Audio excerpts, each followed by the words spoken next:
Assalamualaikum warahmatullahi wabarakatuh. Selamat pagi anak-anak kelas 7. Berjumpa lagi dengan Bu Putri di sini. Di pertemuan kali ini kita akan belajar tentang macam-macam alat ukur. Nah, untuk alat-alat ukur yang akan kita bahas pada pertemuan kali ini yaitu tentang alat ukur panjang, alat ukur massa, dan alat ukur waktu. Yang pertama, kita akan membahas tentang alat ukur panjang. Nah, anak-anak ada yang tahu macam-macam alat ukur panjang itu apa saja? Ya, ada penggaris atau mistar. Ada juga jangka sorong. Dan yang ketiga, micrometer screw. Nah, mungkin yang dua ini, yang jangka sorong sama micrometer screw, mungkin masih asing ya bagi kalian. Nanti kita akan pelajari lebih lanjut apa sih itu jangka sorong dan micrometer screw. Nah, kalau alat yang ini, penggaris atau mistar, mungkin kalian sudah pernah menggunakan semua ya. Untuk mistar atau penggaris ini memiliki skala pengukuran terkecil yaitu 1 mm. Nah, seperti ini contohnya penggaris. Nah, sekarang kita mencoba untuk mengukur benda yang kuning itu. Kira-kira berapa ya panjang benda kuning itu? Ternyata setelah diukur dengan penggaris, hasil pengukuran yang ditunjukkan oleh gambar di atas adalah 4,5 cm. Nah, yang harus diperhatikan dalam mengukur menggunakan penggaris yaitu kita bisa lihat dari gambar yang ini. Jadi, untuk mengukur dengan menggunakan penggaris, ujung awal benda harus lurus atau berimpit dengan angka 0 pada alat ukur. Kemudian posisi mata kita harus tegak lurus dengan skala yang ditunjuk, seperti gambar mata yang tengah itu. Nah, kalau kita melihatnya itu agak ke kanan atau ke kiri, itu akan mengurangi keakuratan hasil pengukuran anak-anak. Jadi, untuk memperoleh hasil yang paling akurat, posisi mata kita harus tegak lurus dengan penggarisnya atau dengan skala yang ditunjuk oleh penggaris. Seperti itu. Nah, ini adalah gambar untuk alat ukur yang kedua yaitu jangka sorong. Seperti ini anak-anak gambarnya jangka sorong itu.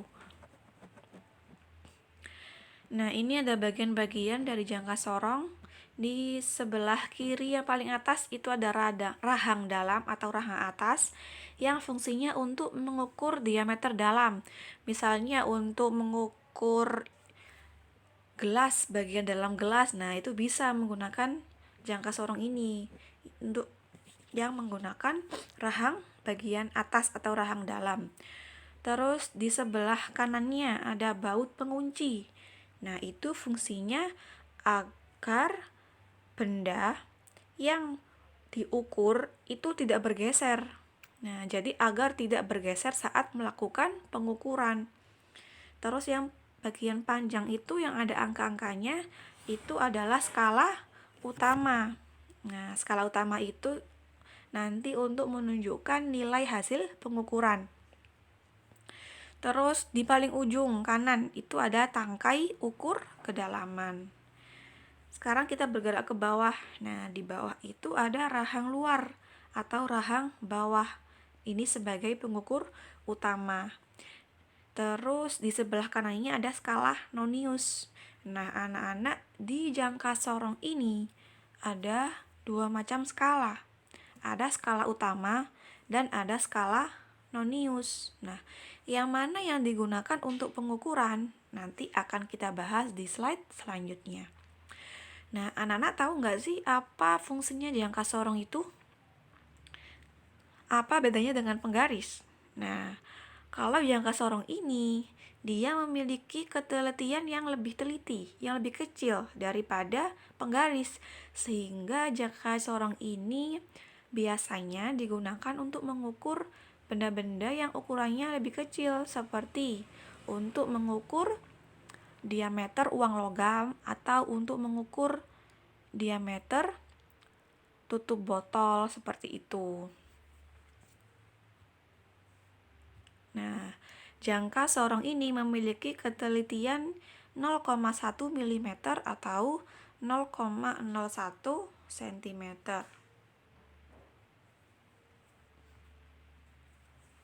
Nah, bagaimana sih cara mengukur dengan menggunakan jangka sorong? Nah, gambar ini adalah contoh hasil pengukuran dari jangka sorong. Nah, untuk cara yang pertama, kita harus menentukan skala utamanya dulu. Skala utama itu yang bagian panjang ini ya, Nana. Bagian panjang yang tengah itu skala utama. Nah, pertama kali kita harus menentukan skala utamanya dulu. Skala utama itu yang bagian atas, ya angka 2 sama 3 itu skala utama. Nah, yang ditunjuk sama panah merah itu adalah nilai skala utamanya. Jadi, kita lihat garis yang paling mendekati dengan angka 0, yaitu garis yang itu. Berapa nilainya garis yang ditunjuk oleh panah merah itu? Ya, pada gambar di atas, skala utamanya bernilai 2,2 cm. Nah, setelah menentukan skala utama, kita menentukan skala noniusnya. Apa sih itu skala nonius? Skala nonius adalah skala yang berimpit atau lurus dengan skala utama. Nah, di gambar ini, itu yang diberi tanda merah itu adalah garis yang berimpit. Nah, bisa kita lihat antara garis di skala utama dengan skala nonius berada pada satu garis, kan anak-anak, lurus. Nah, itulah yang kita pakai untuk skala noniusnya. Pada gambar itu skala noniusnya bernilai 3. Dari 0, 1, 2, 3. Nah, 3 terus dikali dengan 0,01 cm. Kenapa dikali dengan 0,01 cm? Karena untuk skala noniusnya itu dia setiap garisnya mewakili 0,01 cm. Sehingga pada gambar di atas skala noniusnya bernilai 0,03 cm. Nah, setelah menemukan skala utama dan skala nonius, langkah yang ketiga yaitu menjumlahkan skala utama dan skala nonius. Jadi, didapatkan hasil pengukurannya yaitu sama dengan 2,2 cm ditambah 0,03 cm, yaitu sama dengan 2,23 cm. Jadi, didapatkan hasil pengukuran pada benda tadi, yaitu sebesar 2,23 cm. Nah, alat ukur yang ketiga ini yaitu mikrometer skrup. Seperti itu gambarnya. Mikrometer skrup memiliki ketelitian 0,01 mm atau 0,001 cm. Jadi ini lebih teliti karena dia bisa mengukur benda yang sangat kecil, lebih teliti daripada jangka sorong dan penggaris. Apa sih fungsinya ini, benda ini? Nah, fungsinya mikrometer skrup itu bisa digunakan untuk mengukur ketebalan plat, diameter kawat, dan onderdil kendaraan yang berukuran sangat kecil. Ini adalah bagian-bagian dari mikrometer skrup. Di sebelah kiri atas itu anvil. Yang berbentuk kecil bulat itu adalah anvil.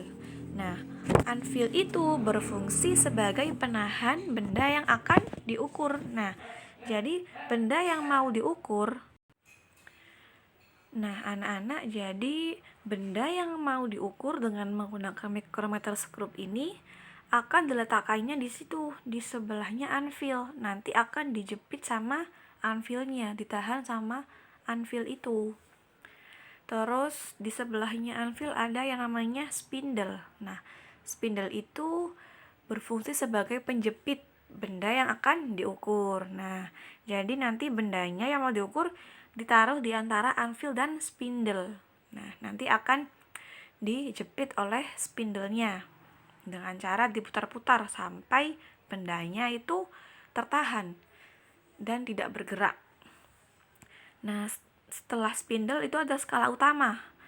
Skala utama terus ada skala nonius. Nah, skala utama dan skala nonius itu nanti akan menunjukkan angka-angka hasil pengukuran. Terus di sebelahnya lagi ada raket. Nah, raket itu fungsinya untuk sebagai penggerak timbel. Nah, timbel itu yang mana ya? Yang bawah itu timbel. Timbel itu fungsinya sebagai tempat dari skala nonius. Kalau sleeve itu sebagai tempat dari skala utama.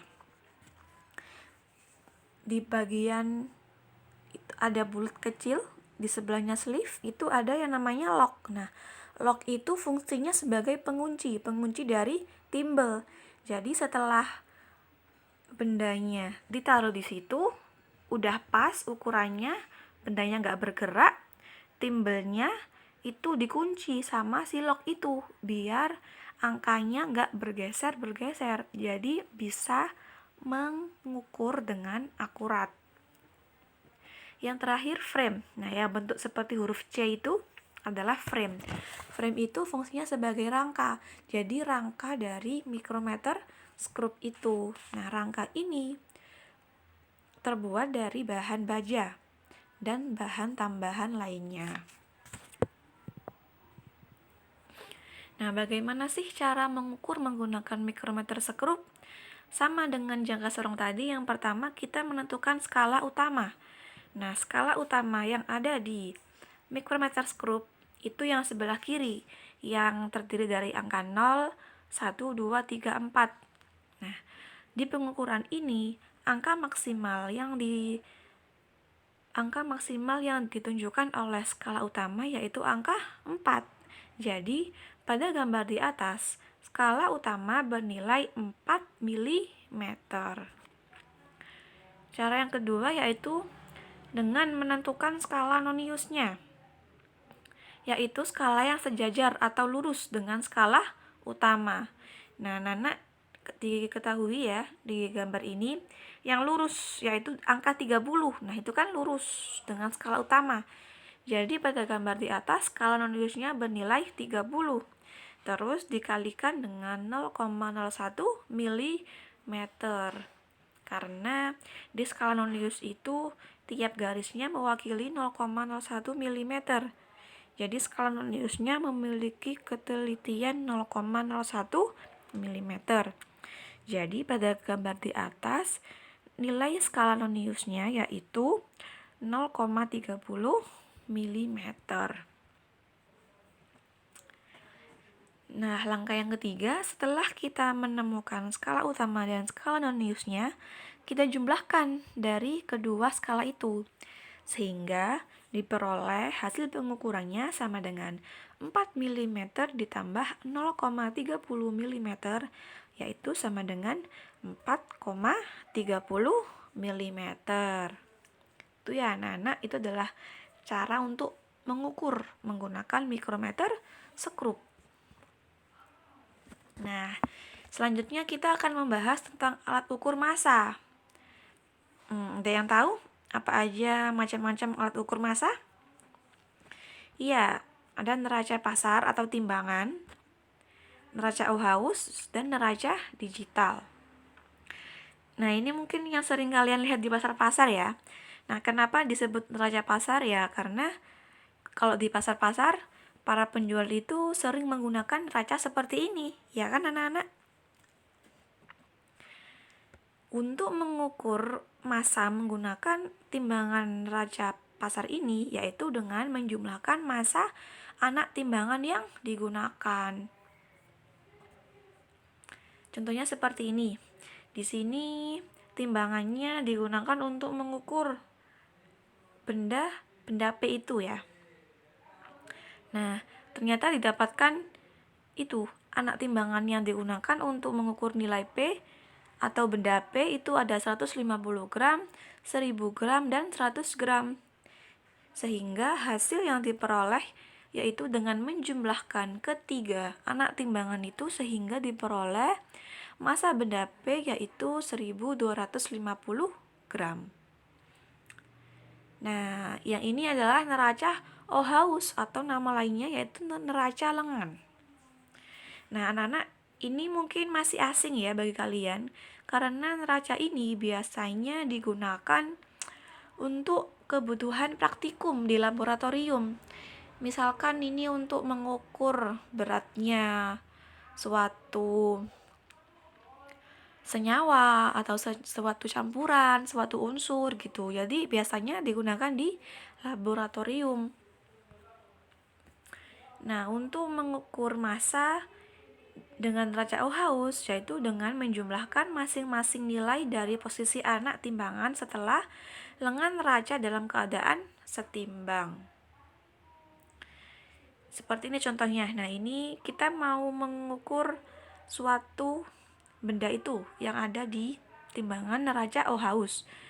Setelah seimbang, ternyata lengan-lengan neracanya menunjukkan nilai seperti yang ada di gambar itu ya, anak-anak, yang diperbesar di lingkaran itu. Lengan yang paling atas menunjukkan 90, lengan yang kedua 100, dan lengan yang ketiga menunjukkan nilai 7,5.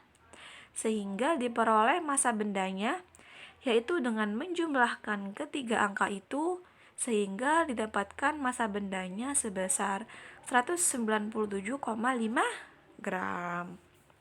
Bisa ya anak-anak? Nah, kalau yang ini neraca digital. Ini lebih simpel dari kedua alat sebelumnya. Kenapa? Karena kalau menggunakan neraca digital, kita hanya perlu meletakkan bendanya di bagian yang datar itu, yang kotak itu. Kita meletakkan benda di situ, nanti akan muncul secara otomatis berapa besar dari benda itu. Munculnya di skala angka yang bawah itu. Nah, jadi kita nggak perlu menghitung-hitung lagi. Kita cukup melihat skala yang ditampilkan oleh layar di neraca digital itu, anak-anak. Nah, yang terakhir ini alat ukur waktu. Ya, yang pertama jam. Ya, jam ini memiliki ketelitian 1 sekon. Dan yang kedua stopwatch. Stopwatch itu memiliki ketelitian 0,1 sekon. Nah, jadi dari dua alat ukur ini yang memiliki ketelitian paling tinggi yaitu stopwatch. Jadi stopwatch itu lebih akurat dibandingkan dengan jam tangan atau arloji. Nah, ini kita belajar juga tentang pengukuran besaran volume.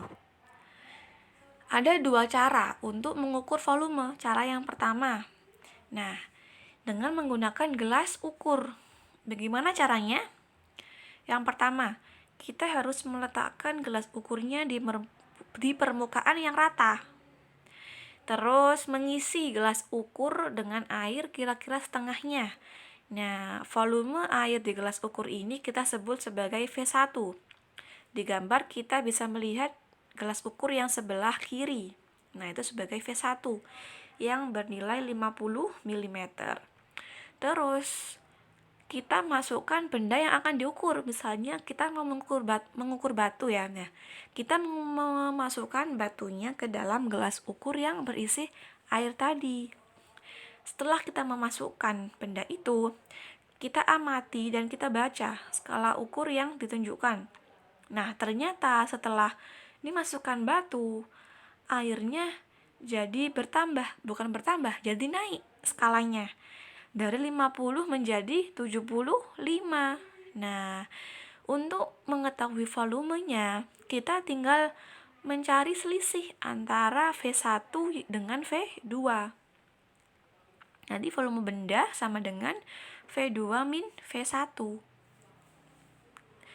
Dari gambar di samping, kita tahu bahwa V batunya didapat dari 75 ml dikurangi 50 ml yaitu 20 ml.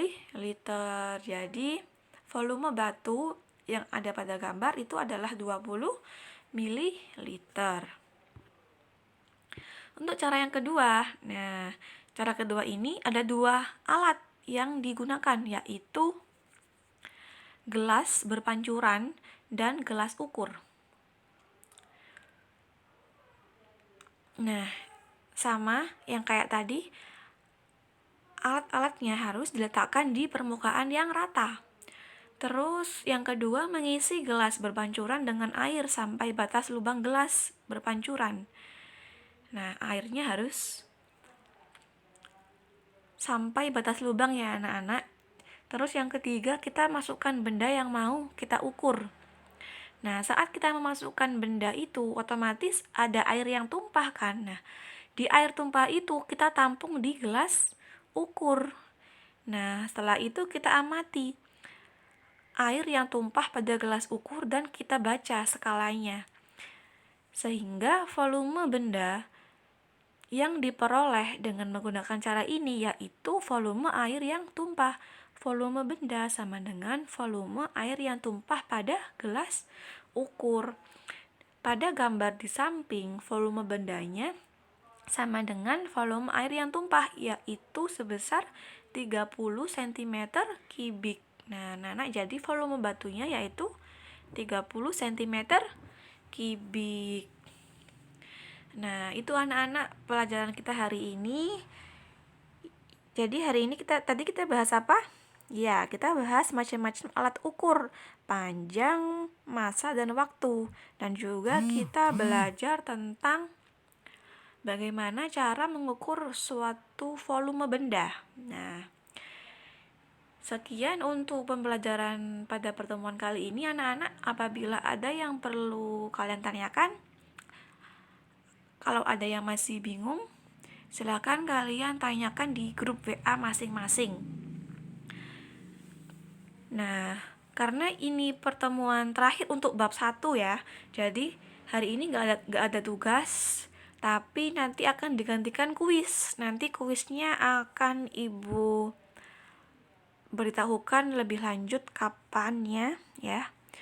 Jadi pantau terus GC-nya dan grup WA-nya. Sekian dari Ibu. Tetap semangat dan jaga kesehatan ya anak-anak. Saya akhiri, wassalamualaikum warahmatullahi wabarakatuh.